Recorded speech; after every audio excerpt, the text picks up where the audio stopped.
Jessica has a question here.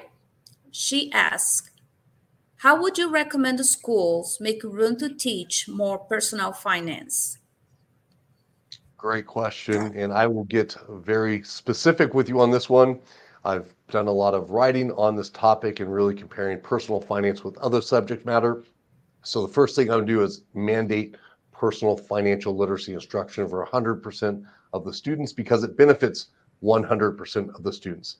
I would make other classes and electives, specifically algebra, geometry, chemistry, biology, literature, and foreign language. Now, there's many reasons for this I highlight in those articles, but I'm just going to focus on one thing here that will address all those, which is usefulness in the modern day workforce. When we look at math, geometry, and advanced algebra, it's used by less than 10% of people in the workforce. Science, whether it be chemistry, biology, used by less than half of that, so about 5% of people in the workforce or less. When we look at literature, it's very few, even less than that. And when we look at foreign language, even less. So if you're not a native speaker, the chances that you'll get a job that requires you to speak a foreign language after 2 years of a course is very little. So it's not useful for most people. Plus, with technology, I'm going to be able to communicate in English to somebody in Mandarin Chinese in the next 10 years easily. That's my prediction, but it's already very close there with things like Google Translate and other things. So that usefulness is a key thing. And when we're looking at that financial literacy, what can be more useful? It's money really runs a lot of what people need in this world, and it needs to be taught, and it benefits 100% of students. Instead, we're subjecting 90+% of students to things that they'll never need in the future, and they'll likely forget in the very near term. Now, this is really hinged on one component. That financial literacy includes career and entrepreneurship planning, so they can explore the careers that they want, so they can start to determine their education path that will be best suited for them. But again, it's going to be very easy to make room. It will take us and as advocates to be promoting this change, so schools are teaching our students skills that will benefit them in today's workforce. What else do you have for me there, Claudia? Let's see here.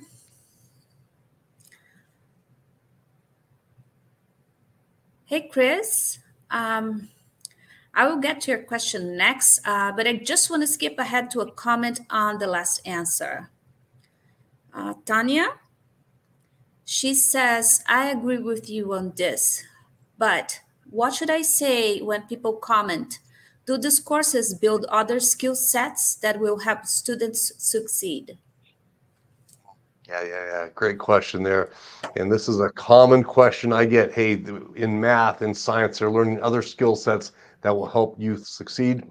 A very common argument I get from various teachers. And I get it. They're trying to be protective of what they're teaching. So for example, somebody teaching literature would say, well, literature helps kids be better storytellers. It provides them culture. Well, there's other ways that we can help them be good storytellers and help build culture. I have a buddy that's a math teacher. We've had long discussions about this, kind of friendly arguments, right? But his thing is, well, math builds critical thinking skill sets, right? Math is great for critical thinking. Every kid needs it to develop that critical thinking skill set. And there's a few problems with his position. Number one, yes, math will help develop critical thinking skill sets, but only in math. So this is called near transfer of learning, meaning you can gain a skill set on a mathematic equation, for example, and you can apply that toward a more advanced math equation, and that works. That's called near transfer of learning, but it does not apply to other subjects. So if I'm trying to transfer that critical thinking skill set I gained in math to financial planning, to a problem I'm having in a relationship or a friendship or a career move, it does not apply in those areas. So that critical thinking skill set they built in math is unique to math and math alone. Secondly, my argument to him was, well, if you think it's so important to develop critical thinking skill sets, why not just teach critical thinking? There I can give students a framework for critical thinking. I can expose them to many different things that they should be critically thinking about, giving them examples and questions and activities that range on critical thinking processes that range from math. I'd even include some math there, but also relationships, financial planning, money, deciding on college, all these things they can critically think about. So really providing some diversity in what we're training them on, if that main goal of math is critical thinking. And lastly, learning loss. Learning loss is steep on all those subjects when youth don't apply it. What that refers to is people's how long people retain information. And if people aren't applying what they use in the near term, they're going to forget it. Most research points out there within a year after graduating and not studying subject matter, most of what they learned is completely lost. So it's a major problem. So all those years they spent learning chemistry, biology, math, it's gone after a year or two out of school. So did it really benefit them? Now with personal finance, again, it benefits 100% of students. These are skill sets they can apply in many areas of their life. Because they're able to apply it in the near term, that learning loss is significantly reduced. Even if we're teaching kids about money, if we have a class on money and savings, we can have them start piggy banks, right? Or when they're sophomores, they can, they're practicing and thinking about and budgeting for buying a car. When they near college years, they're thinking about moving out on their own or paying for college. All of these things that they can apply. So again, financial literacy is a subject that will benefit everybody. It avoids a lot of the common challenges other subject matter face. Plus, students want to learn about it. And if we look at where this country is today, with most people struggling financially, there's a need for it right now. What else do we have there? Hopefully I answered Tanya's question. What else do you have for me here, Claudia? Yeah, just a comment here. You're talking about practicing what you learn and you forget. Yes, it is true indeed. It's just like learning a foreign language. If you don't practice, you forget.